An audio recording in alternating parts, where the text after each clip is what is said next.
आपने 3 नाम लिए अपना, ममता बनर्जी का, स्टालिन का, जो मैनेज नहीं हो सकते हैं, तो क्या राहुल गांधी मैनेज हो सकते हैं क्या? आप तो बहुत बस जगह पे राहुल गांधी की लाइन लेते हुए नजर आते हैं। मैं उनकी लाइन नहीं लेता हूँ। हुँ, देखिए ऐसा है कि मैंने जैसे उन्होंने जो वोट चोरी की बात की, जी, बिल्कुल।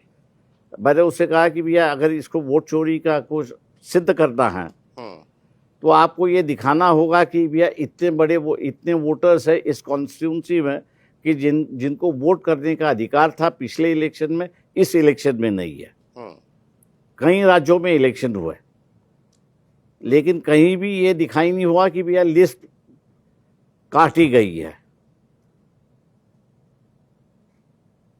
चोरी हो रही है, ये बात सही है, लेकिन चोरी एक अलग सिस्टम की हो रही है। और वो सिस्टम ये है कि जो रिकॉर्ड पोलिंग प्रिसाइडिंग ऑफिसर और रिटर्निंग ऑफिसर ने रखना चाहिए, हुँ, जिससे उनकी चोरी पकड़ सकती है, वो रिकॉर्ड उन्होंने रखा ही नहीं है। क्योंकि हम लोग कोर्ट भी गए, कोर्ट जाने के पहले हम लोग ने जो है वो इलेक्शन कमीशन को एक लेटर लिखा था।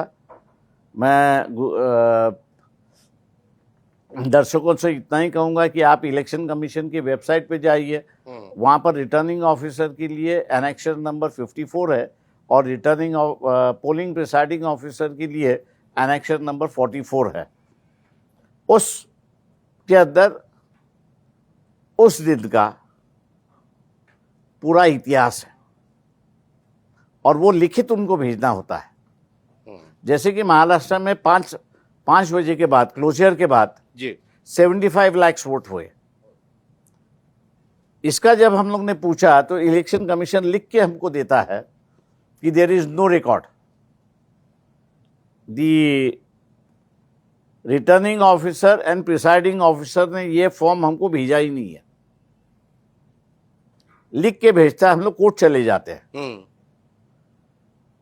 कोर्ट एक रास्ता निकालता है पिटीशन डिसमिस करने के लिए, हाई कोर्ट भी और सुप्रीम कोर्ट भी, हुँ, कि वह एक व्यक्ति जो है इतना इलेक्शन कैसा चैलेंज कर सकता है।